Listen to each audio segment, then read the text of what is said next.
Good evening, good evening. Welcome to the call, All Millionaires.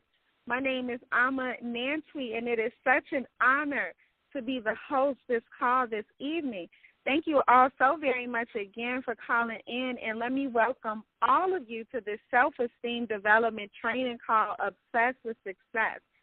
Just in case this is your first time calling in, let me be the first person to let you guys know that we do have these calls each and every single Wednesday, and they are always filled with strategies and tips on self-esteem development, entrepreneurship, as well as secrets of the super wealthy.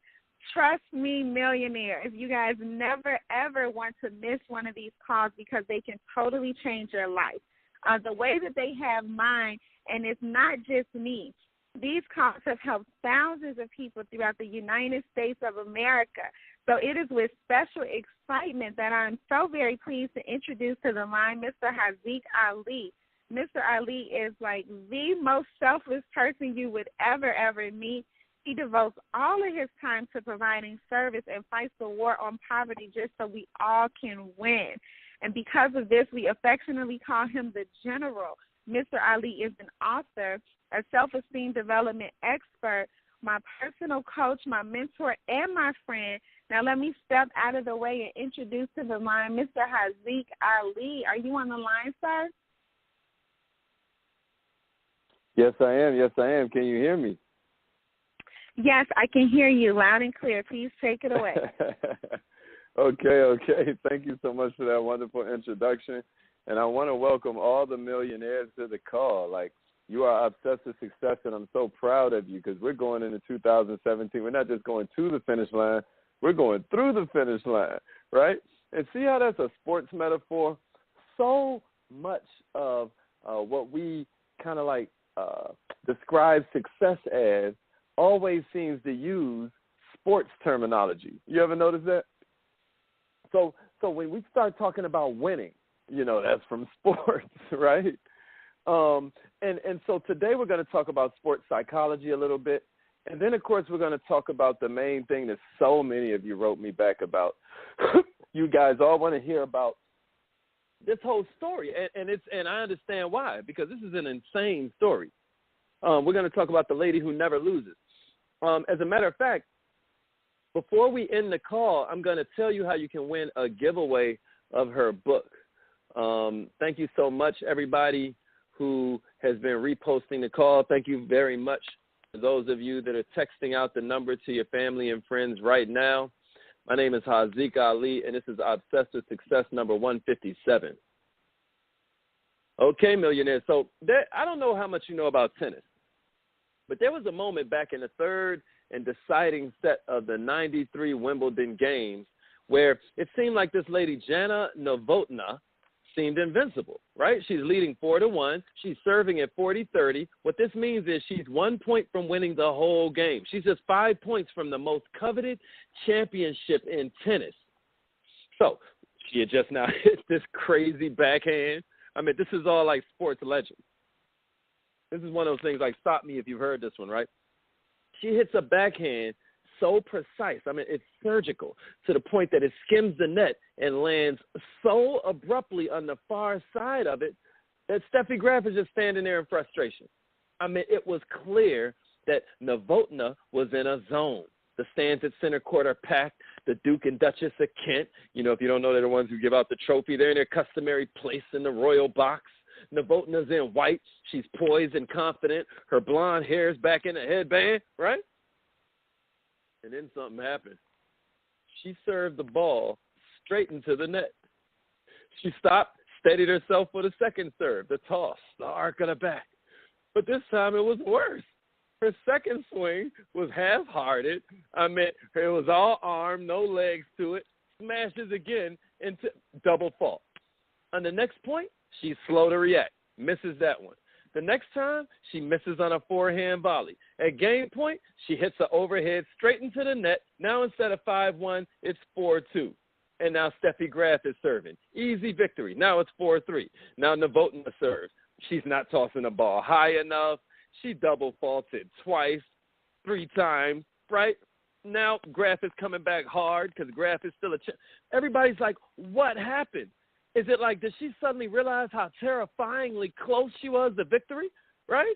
Did she remember all of a sudden in the middle of the heat of battle that she'd never won a major tournament before, right? Did she look across the net and see Steffi Graf, the greatest player of her generation, staring her in the eyes? Well, we'll never know, but what we do know is she blew it. I meant this Novotna was unrecognizable. I'm going to send you a YouTube link so that you can look at it for yourself. She wasn't an elite tennis player all of a sudden. She was all of a sudden a beginner again. She was crumbling under pressure. But why? Isn't pressure supposed to bring out the best in us? We try harder. We concentrate harder. We get a boost of adrenaline. We care more about how well we do. So what happened? Human beings, millionaires, are going to falter under pressure. We're all just humans. Pilots crash. Divers drown. When you get under that glare of competition, basketball players can't find the basket. Golfers can't find the pin. When that happens, you always hear people say they panicked or they choked, right? It's one of those sports colloquialisms. They choked. But what does it mean? To choke or to panic? Man, when you're talking about sports, that's worse than quitting. Ask a soccer fan. That's worse than quitting, or at least just as bad. In soccer, they will kill you. But think about it. Are all forms of failure equal? And what does how we fail say about who we are and how we think? We live in an age that's obsessed with success. But what about how even talented people sometimes fail? Now, see, choking sounds like it's some one-size-fits-all kind of thing, right? Like choking sounds like it's something that describes everything. It sounds almost just the same, but actually it's talking about a specific kind of failure. Like if you're playing a game and I don't tell you what's going to happen, right? Well, let's say I do tell you. Isn't your reaction time going to improve? I mean, you're still going to have a rough couple minutes in the beginning when you're getting used to it, but eventually you're going to learn the sequence, and then you're going to get faster and faster, right? That's what they call explicit learning, right? That's what they call conscious competence, right? Conscious incompetence, which turns into conscious competence. But suppose you're not told. You're still going to get faster. Now you're going to learn unconsciously. Psychology calls that implicit learning. That's the learning that takes place when you're not even aware you're picking it up. Now, both these systems are really separate. They're both based in different parts of the brain. But the point is, when you're first taught something like how to hit a backhand, or how to how to do a three-way call, how to bake a cake, all the things that have to do with how to become an entrepreneur, you're thinking it through in a very deliberate, mechanical manner. How to sell this product best, how to deal with customers who are ornery. But as you get better, the implicit system takes over, what we call unconscious competence. Now you're hitting the backhand fluidly and you don't even notice. Now, no matter what objection they throw at you, you can handle it in your sleep. The bottom line is repetition is the mother of all learning and the father of all skill. But here's the thing about stress. Explicit system starts to take over. That's what it means to choke. When Novotna faltered at Wimbledon, it was because she began thinking again. She lost the flow. There was no more fluidity. She didn't have a touch. She double faulted on her serve. She mishit the overheads. The shots that demand the greatest sensitivity and force and timing, all of a sudden she's a bumbling klutz. She seemed like a different person because now she's playing with this slow, deliberate caution of a beginner because in a sense she was a beginner again. Now she's relying on this learning system that she hadn't used to hit serves and forehands and volleys since she was first taught tennis as a little kid. That's choking. But millionaires' panic is something completely different. Listen to this story about this lady. She's now at NASA, but this was a scuba diving accident she had, right? It was what they call an open water certification dive. She was out in Monterey Bay. So she was about 19. She'd been diving for 2 weeks. Think about that. That's a clue. This is her first time in the open ocean without the instructor, right? She's like, it's just my buddy and I. We had to go about 40 feet down to the bottom of the ocean and do an exercise where we took our regulators out of our mouth, picked up a spare one that we had on our vest, and we practiced breathing out of the spare while we're there on the ocean floor. So my buddy did hers. Then it was my turn. I removed my regulator. I lifted up my secondary regulator. I put it in my mouth, exhaled to clear the line like you're supposed to. Everything going according to plan, right? But then to my surprise, when I inhaled, it was water. I inhaled water. Then the hose that connected the mouthpiece to my tank, my air source, came unlatched, and air from the hose came exploding into my face. Right away, her hand reached out for her partner's air supply, like she was about to rip it out. Without thought, it was a physiological response. Her eyes were even watching her hand do something irresponsible. She's fighting with herself. Don't do it. She's searching her mind for what she can do, but nothing's coming. All she could remember was one thing. If you can't take care of yourself, let your buddy take care of you. So how she saved herself was she just let her hands fall to her side, and she just stood there. Some of you that are in network marketing understand the metaphor right there. She just got out the way. She just got out her own way. But see, that was a textbook example of panic. In that moment, she stopped thinking. She forgot she had another source of air, one that worked perfectly well. And moments before that, she'd taken it out of her mouth, right? She forgot her partner had a working air supply. She forgot that she could easily share the partner's air. She forgot she was grabbing her partner's regulator, which could kill them both. All she had was her most basic instinct, get air. That's what panic is. When stress wipes out your short-term memory, people with lots of experience don't panic as much because the stress suppresses their short-term memory, right? Pushes it down. But when it happens, they still have some residue of experience that they can pull on. But what did an amateur that's only been diving for 2 weeks have? She's searching her mind for what she can do, and nothing's coming. Because panic caused what psychologists call perceptual narrowing. Panic causes perceptual narrowing. You don't see nothing but get air. So panic's the opposite of choking, millionaires. Choking's thinking too much. Panic is thinking too little. Choking's about loss of instinct. Panic is reverting the instinct. They look the same, but they're way apart. Now, why does all this matter? Now, and sometimes it doesn't, right? But there are problems. There are cases where if you can figure out how the failure happens, you'll understand why the failure happens. A guy named Claude Steele, write that down, Steele with the E at the end, Claude Steele. He's a psychologist at Stanford University, and they've done all these different experiments, right, looking at how groups perform under pressure. And what they've discovered is powerful if you study human excellence, and I know you did. That's why you're here, right? Well, what Dr. Steele, what this psychologist figured out was that when they gave these undergraduates a standardized test, and they told them it was a measure of their intellectual ability, the white students did much better than the black students. But check this out. When the same test was presented, just like some, abstract lab tool, okay, no relevance to ability, right? The blacks and the white scores were virtually identical. They call this stereotype threat. Write that down. Stereotype threat. I tell you all the time, we always talk about it. The worst thing that your family and friends and these underachievers that you hang out with, the worst thing they give you is not their values. It's not their opinions. It's their expectations. When we watch this news media and it dumbs us down, it's playing with our expectations. When black students were put into a situation where they were directly confronted with a stereotype, AKA an expectation about their group, the one having to do with intelligence, okay, the resulting pressure caused their performance to suffer. Now, check this out. They found this to work in any situation where groups are depicted in a negative way. Give a group of qualified women a math test and tell them it'll measure their quantitative ability, and they're going to do worse than the men. However, tell them it ain't nothing, say it's just a research tool, they do just as well as the men. Of course they do. What about athletics, though, since we're using sports as a metaphor? What about athletics? What if I told you that there was an experiment by one of Claude Steele's students where he gathered a bunch of white athletic students, had a white instructor lead them through tests, jump as high as they could, et cetera, so forth, right? Do a standing broad jump, see how many push-ups they can do in 20 seconds. Then he asked them to do a second time, and they did a little bit better on each one.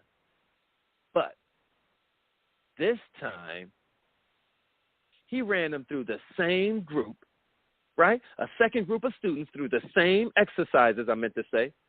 But this time, the instructor was African American. Now, the first time when they had the white instructor, they did, as we expected. But this time, when they switched to a black instructor, they ceased improvement, especially on their vertical leaps. He did it again, only this time he replaced the white instructor with a black instructor who was much taller and heavier than the previous black instructor. This time, they actually jumped less high. They actually got worse. Their performance on the push-ups was unchanged, right? Because there's no stereotype about white guys can't do push-ups. The stereotype is white men can't what? Now, it doesn't come as news that white students aren't as good at jumping as black students. We know that. But the problem is we've always assumed that this kind of failure under pressure is panic. So what do we tell them? We say, work harder, buckle down, right? Same thing we tell scuba divers, right? Same thing we tell tennis players, right? Buckle down, work harder, take it more serious, when really it's belief. I just gave you that whole story just to explain to you that really it's your belief. It's your expectations, millionaires. This is why we should study athletes. At a certain level, when everybody's equally strong and fast, it becomes exclusively the domain of mental preparation. Robert Andrews, he's a sports psychologist, right? He works with Olympic athletes. And his whole company focuses around helping them max out performance. This is the guy who what I thought was really interesting when I was studying him and whatnot is that his assistance that he offers these athletes isn't just helping them maximize their performance. It also helps them heal injuries with their minds. Simone Biles, we all know the name now, but when her father, Ron, calls him up, he's dealing with a child who, quote, was too nervous and too anxious, right? Now we all know her as this Olympic phenomenon, but a lot of that has to do with this guy, Robert Andrews, and his mental toughness training. So with that in mind, since we know that determining the best mindset for your game is really about having some key personal qualities, right? We know it's all about mindset. Everybody's equally fast when you hit a certain level. Everybody's equally smart when you hit a certain level. Everybody's trained in the same amount. Everybody's practicing hard. It's clearly the mind. And everybody has a different personality, but most of them are in agreement that there are 5 key mindset qualities you're going to find with pretty much every successful athlete you bump into. Here's the first one: persistence. There's this famous, movie scene when Apollo Creed's homeboy is talking to him. I think it's Rocky 2. That's not the one with Drago or whatnot, but Apollo Creed's homie is talking to him. He's like, he's all wrong for us, baby. I saw you beat that man like I never saw no man get beat before, and the man kept coming after you. Now, we don't need that kind of man in our life. You should have listened, right? We know how that story ends. If you don't, Google it. But my point is that persistence is the only way you win. Lack of persistence is the only way you lose. Number 2, positive realism. Positive realism. What sports psychologists describe that as is this whole idea that you're not letting your ego rule your actions, right? Like what does it really take? Like in athletes, sometimes it'll show up because your body's telling you to stop training a certain muscle, and you keep on going till you hurt yourself. You weren't using positive realism. Like we're gonna focus on the positive, but we ain't numbskulls. All right, number 3, humility. Now it shocked me that humility came up so much. But when you read everything about the guy Robert Andrews, who helps all these Olympic and professional athletes. And when you just read, from different humility is huge. Humility is huge because humility is about remaining hungry to keep improving. A humble person who they're the one you see quietly confident in their mindset, but they realize their strengths and they realize their weaknesses. You're going to find out it's a lot easier to delegate and get out the way when you're humble. When you understand your strengths and weaknesses, a humble person is not about underestimating and they're not about overestimating their abilities. But what will happen is if you practice humility, you're going to become internally motivated. You're not dependent on people's praise. You're not dependent on people's hatred, right? You're going to seek to achieve and improve yourself, not for the external validation, but to satisfy your own desire to keep growing. You want to grow as a person, or in this case, an athlete. That's the essence of competitive fire, that you're fighting the guy in the mirror, that you're going against the lady in the mirror. And that's what keeps you training, rain, hail, sleet, or snow. Number 4 was equally surprising to me. It's vulnerability. Because a lot of times we see vulnerability as a sign of weakness. But if you're talking about a successful athlete, it seems to me like we're talking about a successful entrepreneur. And vulnerability is actually the opposite of weak. Vulnerability is what allows you to strengthen your resolve because you can't grow strong till you acknowledge where you're weak. Exposing the vulnerability is what helps you ensure you don't get too overconfident, that you don't get too vain, that you don't get too arrogant. It'll remind you where you came from, how hard you had to work to get where you are. Nothing builds mental toughness more than vulnerability. And then here's the 5th one. Love for the fundamentals. Millionaires. The fundamentals are so vital to your success as an athlete or an entrepreneur. Now, there are always going to be different fundamentals depending on what you're doing, obviously. But 1, you got to have good instruction. Fundamental 2, practice and repetition. And fundamental 3, trust in your skills. And millionaires, that brings us to a prime example. Because what if I told you there was a woman in this world who won every contest she ever entered? Would you believe me? Well, she exists. If you want to know why we do the affirmations every morning, it's because it's real. Her name is Helene Hadsell. By 1982, she had won over 5,000 prizes. I'm talking about she read this book called The Power of Positive Thinking back in the 60s.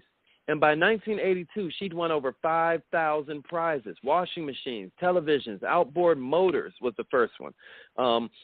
Organs, appliances, over 5 trips to Europe for her and her family. Sometimes she didn't even feel like going. Before I forget, a 4,300 square foot home. That's a lot of house, right? And here's the whole thing. She won the home out of 2.5 million entries. Now, I know that's crazy, but what makes this really unusual, besides the fact that they won, is that she knew she was going to win. She had belief, millionaires. She didn't have any stereotype threat on her. She didn't have any whack, underachieving haters around her trying to tell her what ain't possible. Matter of fact, she had her husband take the day off work because she knew they won. She knew they were going to come over that day to tell him they won. Matter of fact, she told her husband, for God's sake, act surprised. Because by then they'd been winning so much. It was like, she had to tell him to act surprised. Somebody said, because that's a lot of people's fun in giving you the gift. They be giving it to you on the radio. Ain't nothing worse than hearing a person like, yeah, thanks a lot. Nah, you want to hear him like, woo, right? So she had to tell her husband to act surprised. That's how much of a foregone conclusion it was in her conviction system. This morning on the affirmation call, we were talking about the 3 types of certainty. Certain people hit me up to say, ask me, was there a replay? No, there wasn't, because you always want to have your study buddy on the line, right?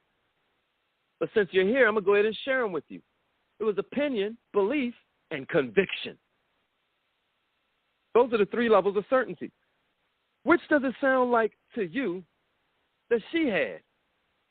Because some might say she was lucky, but some would be mistaken. Luck has nothing to do with it.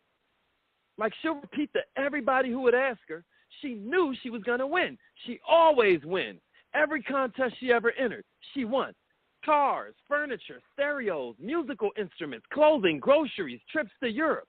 When she sees something she wants, she would find a contest that's giving that away and then win it. Her lucky streak began back in 1958. She became excited when she read in that book by Dr. Norman Vincent Peale. If you didn't write it down yet, please do. The Power of Positive Thinking. She became excited when she read, you can have anything you want, provided you know what you want. I'm going to say that again. You can have anything you want, provided you know what you want. Now, before she, was through with the public eye and what have you, her list of personal friends included everybody from the late Dr. Norman Vincent Peale. Can you imagine that, going from reading a book to that being one of your close friends? That can happen for you, too. Friends like the late Dr. Joseph Murphy, who's an amazing mind. I don't know if you're familiar with the power of your subconscious mind. The late Jose Silva. Jose Silva is who kind of took her to the next level as it related to, this is a guy who is famous for Silva mind control. He was a hypnotist, and he did a lot in the whole world of mind power. This sort of like occult almost. It's treated like it's something occult, this whole world that we are just trained to ignore. No one tells us about it. So then when somebody starts talking about it, we almost feel like they're a weirdo. Well, she became friends with all these people because they all knew exactly what she was doing, right? Even a guy, Joe Vitale, who's one of the guys from The Secret. If you remember the bald, he looked almost like a monk for some reason. In my mind, he's a picture of like a monk. I think he might he had on like a collar, like a reverend, instead of so forth in The Secret. But according to Helen, right, the key is that you've got to picture the thing you desire as having already happened or taken place.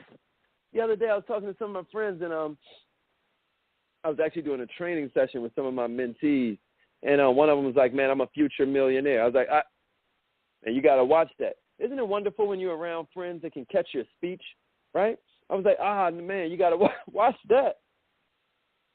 Because please believe, if you're a future millionaire now, you'll always be a future millionaire. Am I right? Tomorrow never dies. True or true?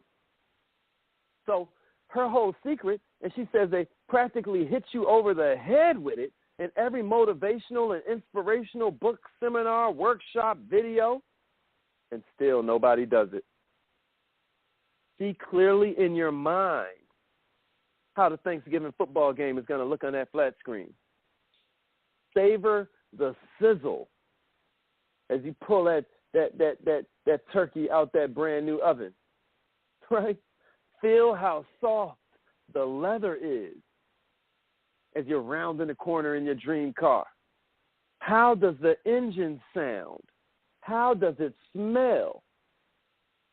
It's so funny.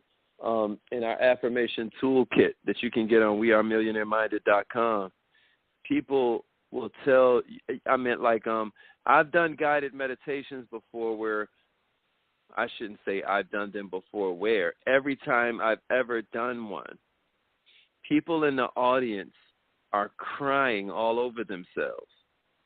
There's something about the imagination really clicking on that does something to you. That guided meditation that you get in the toolkit, the affirmation toolkit, the self-programming resource that we have for you, it's almost like time travel. But the whole point is that when you begin to access your imagination, you are 90% there. So write this down. This is her formula. I know this is what you guys have been waiting for. They're like, get to it. Her formula is simple, and it's almost like you kind of like I don't know, you'll sleep on its profound ability if you're unaware. Genius is always simple. She calls it SPEC, S-P-E-C. Select it, project it, expect it, collect it. This is her formula for having never lost a sweepstakes. Select it, project it, expect it, collect it. So what is select it? Know what you want. I mean, hello, focus on you want. Focus on exactly what it is that you desire. Make it a burning desire. I'm talking about you can't just want it. You almost got to need it, right? You got to need it like you need oxygen or like you need water. Project it. See it like it's already done. One of the best books on entrepreneurship ever written says the same thing, right? It's already done. What are you doing to transmit the vibrational frequency for what you want? Using your imagination to create these emotions. Emotion, energy in motion. Millionaires, never forget that you're a transmitter.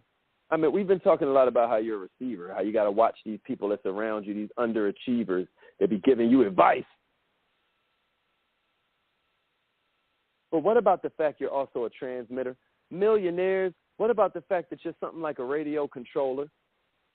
Remember that? Not remote control where the wire will be attached to the car, but the radio control, the cool one, with no wires, no strings attached. What if I told you, listen, what does Einstein mean by E equals mc squared?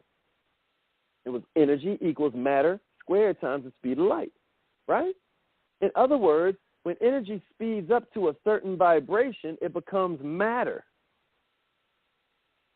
So, if you use your imagination to create these emotions, hello, it's about to happen. The next one is expect it. Believe it's already yours. Believe it. I'm talking about you have to see it, man. I use this example a lot, but when you order something from an online store, you say it's yours. You say I bought it. You say it's mine. Your whole energy is towards you already own it because you did what? You did what it took to feel that way. You went on the computer. You pulled out your debit card, but all of that is just a little mind trick. What you did was you decided to expect it for whatever reason. I'm going to tell you how I know, because somebody could have told you they were giving it to you, and you could decide to start feeling that same way. It wasn't the debit card. It was the emotion. And then number 4, collect it. Millionaires, start to look at your goals like you're collecting them, like you're a hunter. I was blessed and fortunate to enter an industry that has intense competition. People who get in it and love it do it for years. Everybody had more experience than me. I was still able to come in using this exact method. I had never known about it, but this is what I've always done. I would use this exact method and exactly the system you get in that affirmation toolkit. I'd win contest after contest after contest. Ask somebody that knows me if you don't believe me. I was still able to come in and become part owner of my own company after less than a year in the industry. Recently, I was able to hit the top of what's called a compensation plan in about 24 days. Millionaires, listen to me. In a particular company that I work with, there are only 7 or 8 of the people that are the rank I am in the 12-year history of the company. Millionaires, I was able to hit the top in 24 days using this exact system and the exact system that's in that affirmation toolkit. I'm not saying any of this to impress you. I'm saying this to impress upon you that the strongest weapon, your strongest resource, The most powerful tool you have at your disposal is your imagination and its ability to conjure belief. I hope this was helpful. Millionaires, matter of fact, what I'm going to do, right, is if you get the affirmation toolkit today, if you get it in the next 24 hours, because I know some people are listening to this as a replay. If you get it in the next 24 hours, we're going to send you a copy of this lady's manuscript. She wrote a whole manuscript. I mean, it's about 128 pages, and it is phenomenal. Now, you'll be able to access the replay absolutely free of charge, of course, like we do every week, if you subscribe to Dear Millionaire. So if you have not subscribed to Dear Millionaire and somebody just puts you on the line, make sure you text message @MillMind to 81010, or just ask the person who told you about it. Visit wearemillionaireminded.com, your headquarters for higher net worth through higher self-worth. And remember, either your mind has to expand to match your goals, or your goals will just shrink to match your mind. But does anybody have any questions about anything that we went over? Or does anybody have any feedback, especially if you've used the guided meditation in the toolkit? I would really appreciate hearing anybody. I know like a bunch of you guys will inbox me and text message me about it. Anybody want to share some of their experiences with the toolkit, or does anybody have any questions about what we discussed today? Good afternoon, Millionaire. You are on the line. Good evening, Mr. Ali. This is Renee in New Haven, Indiana. Can you hear me? Yeah, I hear you great. Great. Great call. I already have the toolkit, and so I'm hoping I'll be able to get that information that you're going to send out to people that get it today. But I did do the guided meditation, and just listening to you say exactly, I mean, when I listened to that, I was in tears. I mean, I don't know. I felt so emotional just from listening to that meditation. That, I mean, it's almost, I can't explain it. I just know I felt really different from doing it, and I was about in tears. I had to, like, my eyes were really moist. So, I mean, it really, really, really gets you in touch with something that you don't even realize that is even out there. I mean, I just love what you're doing, and I'm on these calls like homework. So thank you very much for all that you do. Thank you for being here, sis. I'm gonna read you guys a passage from the book that you'll get that she's referring to. We're gonna send this out to you if you're one of the people that has gotten the toolkit already. And listen to her words. I do not believe it's a misuse of mental power to desire abundance. Nor do I believe it's God's will to punish anybody with pain, disease, and poverty. Perhaps I have a different God than people who have this belief. I thought it was ask and you shall receive, knock and it shall be opened unto thee, seek and you'll find. I have yet to come across any restrictions that limit you by saying, but don't ask for a trip, health, or a better job. If your way of thinking puts the damper on this type of goal or desire, then that's your concept. It's dangerous to be so set in your thinking when those aren't even your thoughts. We can all go on forever about the misconceptions and guilty feelings people have due to environment, religious dogma, parents, teachers, well-meaning but underachieving friends, etc. It's not my intention to condemn their thinking either, but I do want to say, when you've reached a point of no return and you ponder or look for reasons, eventually you're going to come up with the fact that you got to change your ways. Well, to change your ways, you must change your thinking. I'm talking about this is a powerful lady. Yeah, but anybody else got any questions before we get out of here? Any feedback? Anybody that's already used the toolkit? Yes, hey, ma'am. Haziq. This is Good Tasha. evening, Millionaire. Hey, Tasha. That meditation is so powerful. Let me tell you, it helped me so much today. I had gotten the toolkit the first day that the website went live, but I hadn't had an opportunity to actually listen to it. And somebody just made me so upset today and took me out of my element. So I was like, let me just go and see what this toolkit is about. And I stumbled across that meditation, and I'm telling you, it took me to another place. Like, it just made me forget all about, as a matter of fact, I still can't remember right now why I was so upset, but it just took me to a whole nother place. And, you know, I meditate on my own, but just listening to you, it was just a totally different experience. And I just want to thank you for that. It was, let me tell you, you changed my life today with that. And I just want to, everybody who has not gotten the toolkit, you are doing yourself a disservice. You need to get it. Well, thank you so much for that. That you're so kind.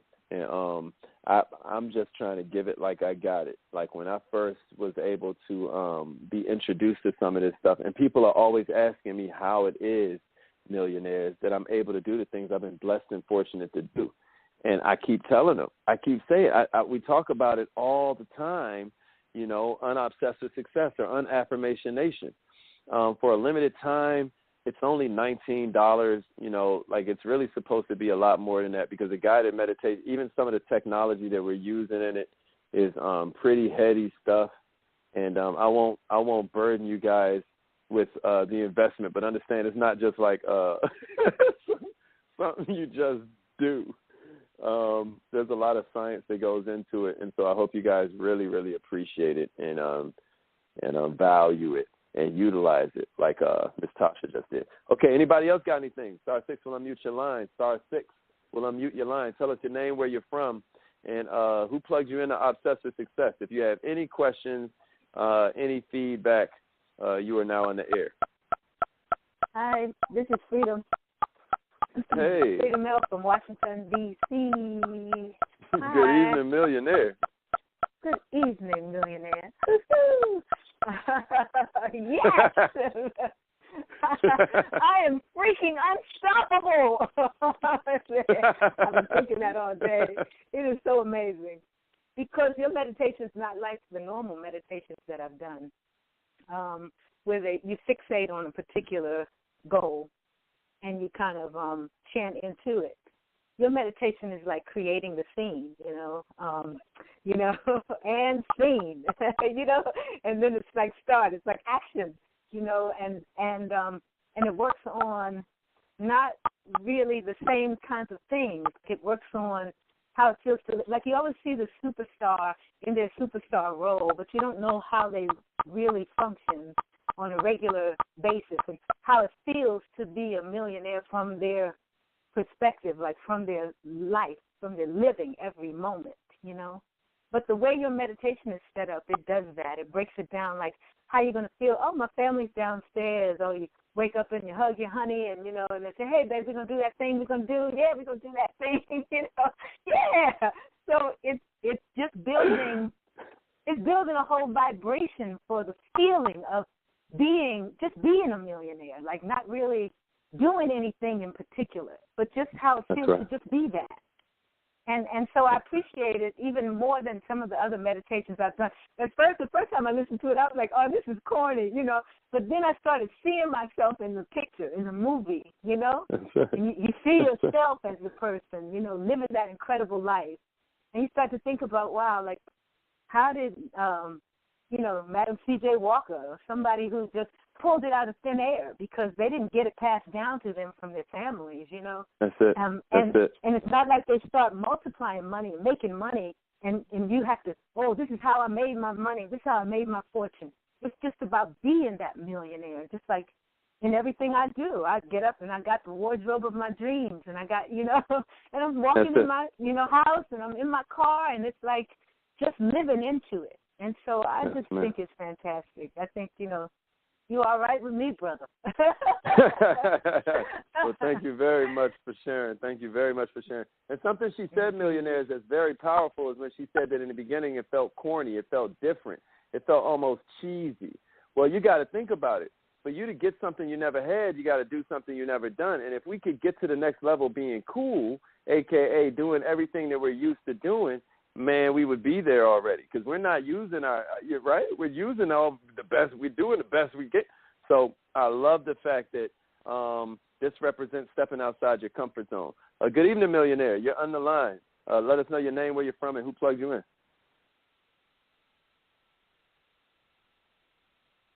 Okay, I thought I heard somebody else. If you have not yet checked out the Facebook page, We Are Millionaire Minded on Facebook, all you have to do is like the page, and you'll always get updated with the replays. You'll always get updated with different things that we're putting out there. If nobody else has any questions or feedback or comments, then we will get out of here going once, going twice. Hey, Baba Haziq. Good evening, millionaire. Going once, going twice. Not yet. No, Malaya, just wanted to give you a hug. And you said something that was very profound, and it reminded me of a teacher said this that seems to be everything that we're talking about today, that you can't put new wine in an old bottle. And so all the things that you're helping us to continue to absorb and take in and transmute and put into action, is about that transformation. So thanks a lot. Well, thank you so much for reminding us of that. That is so true. That's why that toolkit is really just about reprogramming your mind.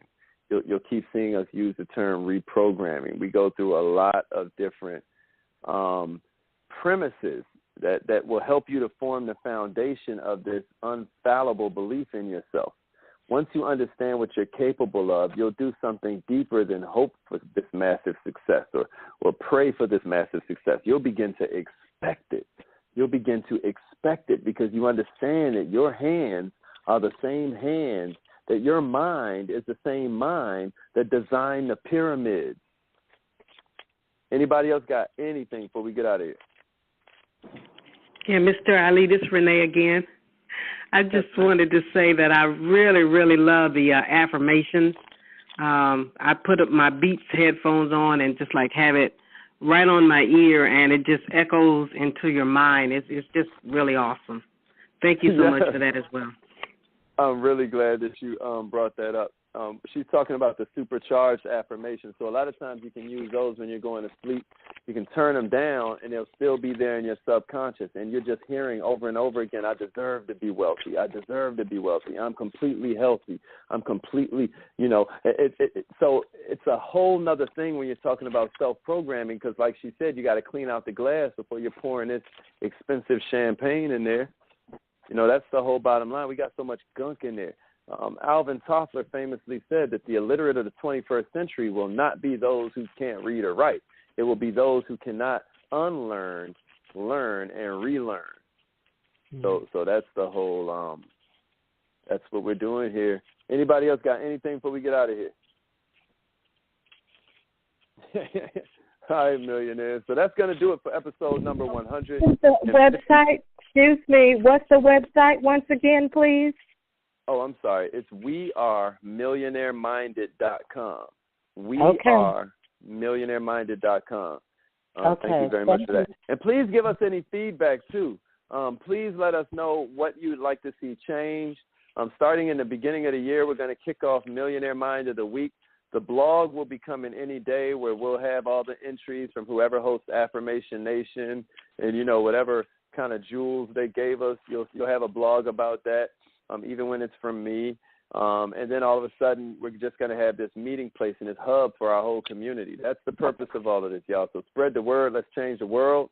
And if nobody else has anything for us this evening, wearemillionaireminded.com. That's your headquarters for leadership development and higher net worth through higher self-worth. Higher net worth through higher self-worth. I love you all, and remember, either your mind has to expand to match your goals, or your goals will just shrink to match your mind. Let's grow, y'all.